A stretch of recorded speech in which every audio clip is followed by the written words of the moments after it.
ya. Jadi akan dialihkan ke Jakarta, bahkan saya dengar ke Jakarta Pusat. Ya biarlah kita doakan.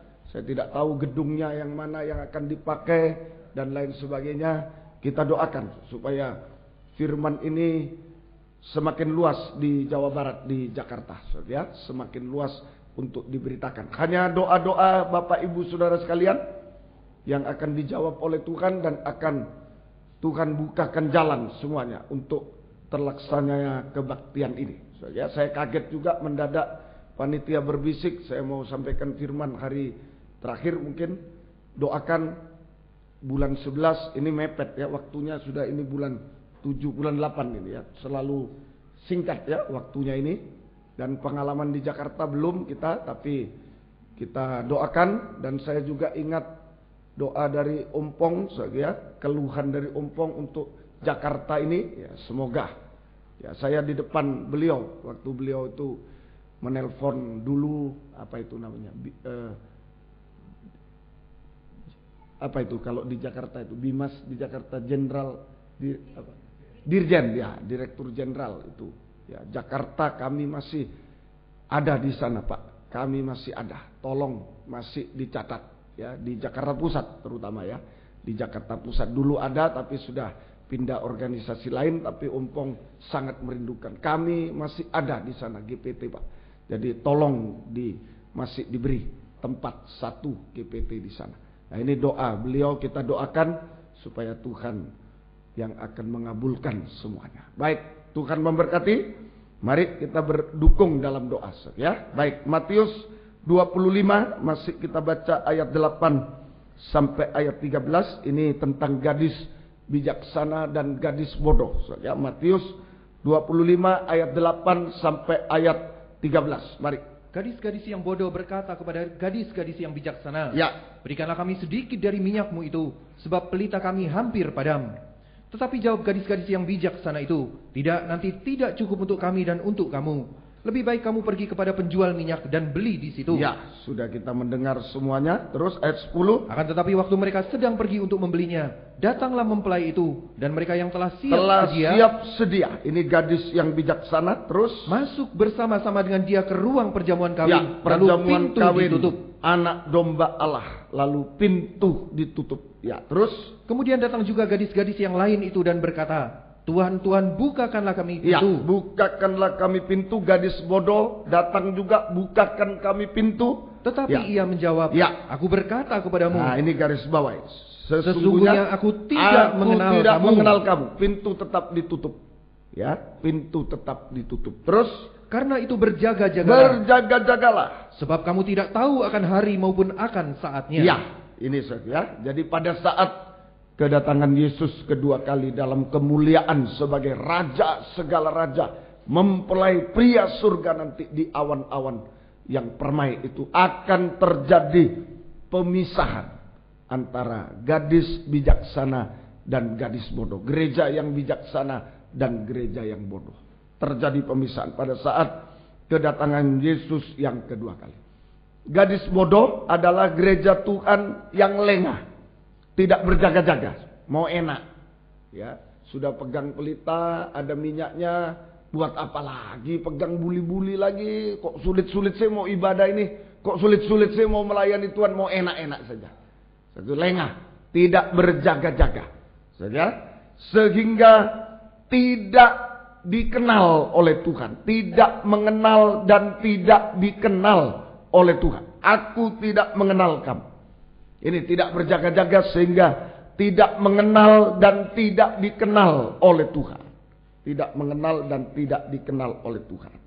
Ya. Sedangkan gadis bijaksana adalah gereja Tuhan yang berjaga-jaga, siap sedia, sehingga mengenal Tuhan dan dikenal oleh Tuhan.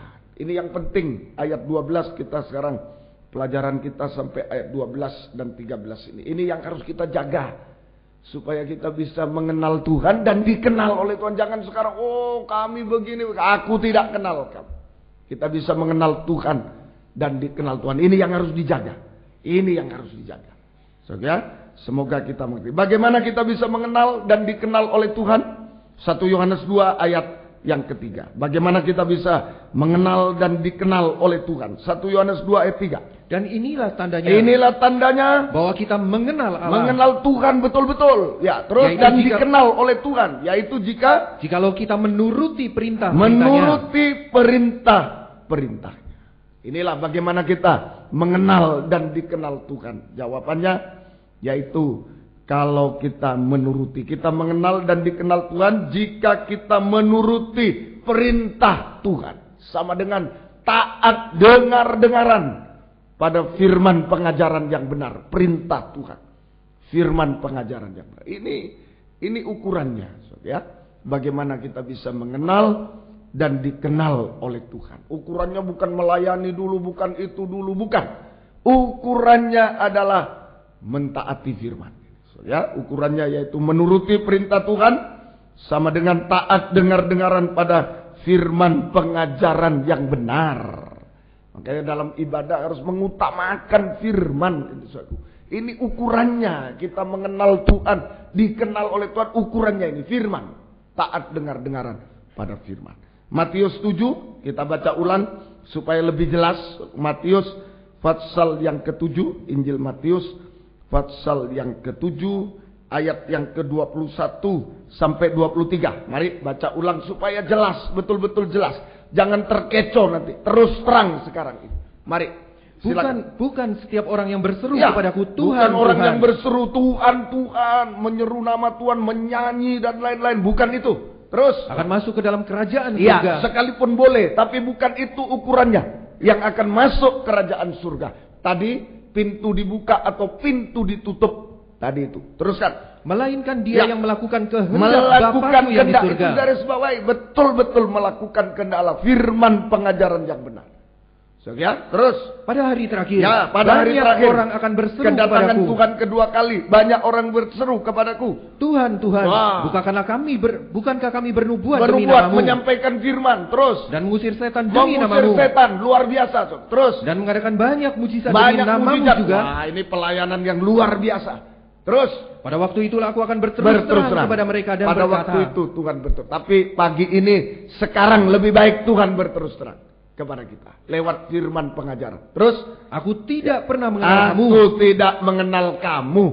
Enyahlah daripadaku kamu sekalian pembuat kejahatan. Enyahlah kamu. Kalau kita tidak mengenal Tuhan, tidak dikenal oleh Tuhan, enyahlah. Pintu ditutup. Pintu ditutup. So, ya? Nah ini. Jadi hebatnya pelayanan, tadi sudah hebat mengusir setan, mujizat. Hebatnya pelayanan, pengorbanan, bukan menjadi ukuran dari Tuhan. Kalau manusia, wah, biar orang umpama ini biar orang misalnya istrinya 3, tapi korbannya bagi gereja, banyak. Wah, Bapak hebat. Kalau manusia, saya hebat Bapak. Dipakai Tuhan luar biasa. Tapi ukuran Tuhan, nyala engkau. Aku tidak kenal kau. Bukan itu ukuran. Sekalipun boleh berkorban. Boleh melayani. Harus berkorban. Tapi bukan itu ukuran.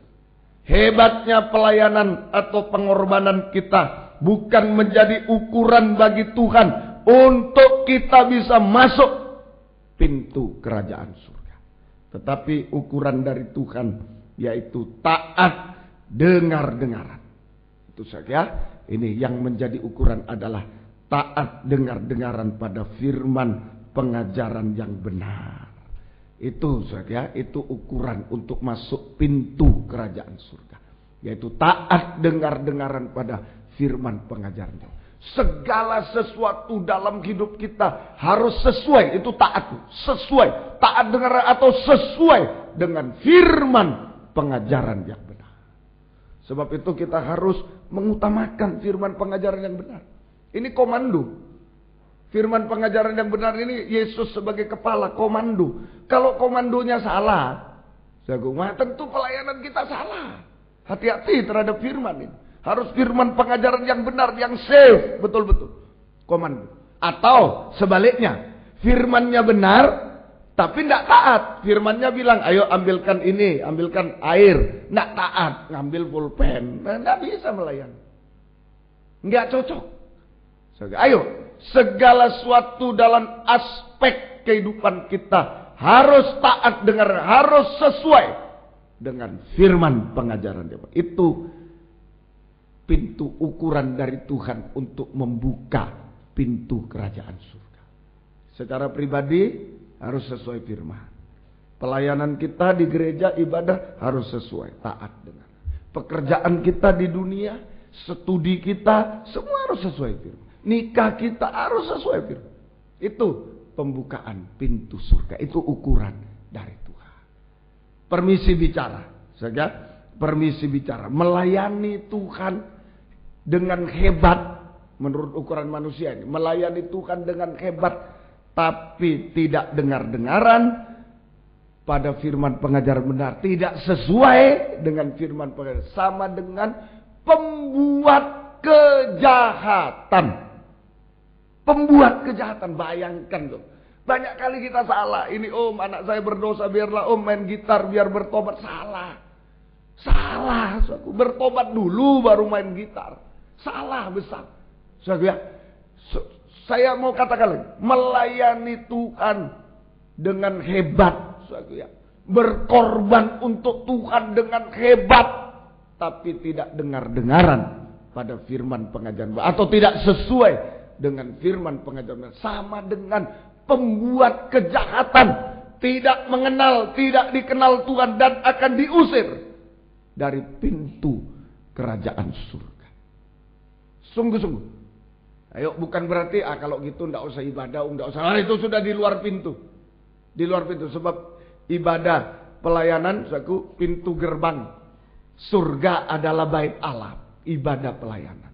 Ibadah pelayanan. Pintu gerbang. Waktu Yakub mendirikan batu, satu batu dinamai inilah rumah Allah, pintu gerbang surga. Pintu gerbang surga. Tidak beribadah, tidak melayani di luar pintu gerbang.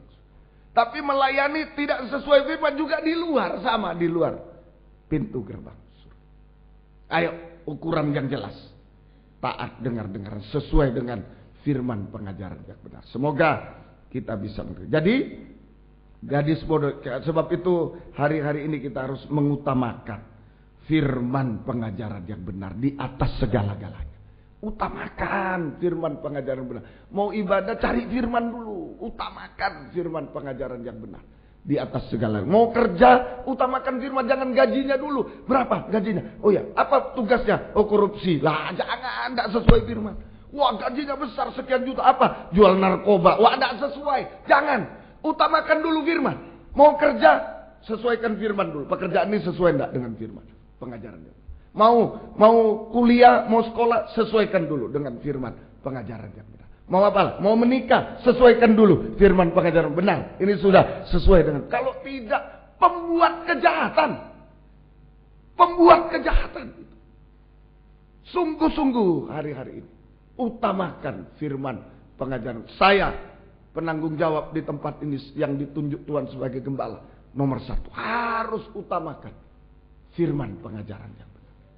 Semoga kita bisa mengerti. Jadi gadis bodoh adalah gadis yang lengah, tidak berjaga-jaga, sama dengan tidak taat, tidak dengar-dengaran. Sama dengan tidak mengenal Tuhan dan tidak dikenal Tuhan, sehingga menghadapi pintu pesta nikah anak domba yang tertutup. Pintu ditutup, dia ketok-ketok, tidak dibuka lagi. Saya ulangi, gadis bodoh adalah gereja Tuhan yang lengah, tidak berjaga-jaga. Sama dengan tidak taat, tidak dengar-dengaran. Sama dengan tidak mengenal dan tidak dikenal Tuhan. Sama dengan sedang menghadapi pintu pesta nikah anak domba yang tertutup. Pintu perjamuan yang tertutup. Artinya dia ketinggalan saat Yesus datang kedua kali. Dan binasa untuk selama-lamanya. Jadi jangan sembarang. Jangan terkecoh oleh ucapan manusia. Kalau manusia, hebat kau. Wah, korbanmu luar biasa. Padahal tidak sesuai firman. Wah, luar biasa pelayanannya loh. Padahal tidak sesuai firman. Tapi Tuhan terus terang. Kamu pembuat kejahatan. Ayo sekali lagi. Ukurannya sesuaikan firman. Taat dengar-dengaran pada firman pengajaran yang benar. Gadis bodoh lengah, dia ketinggalan saat Yesus datang dan binasa. Gadis bijaksana adalah gereja Tuhan yang berjaga-jaga, ya sama dengan taat dengar-dengaran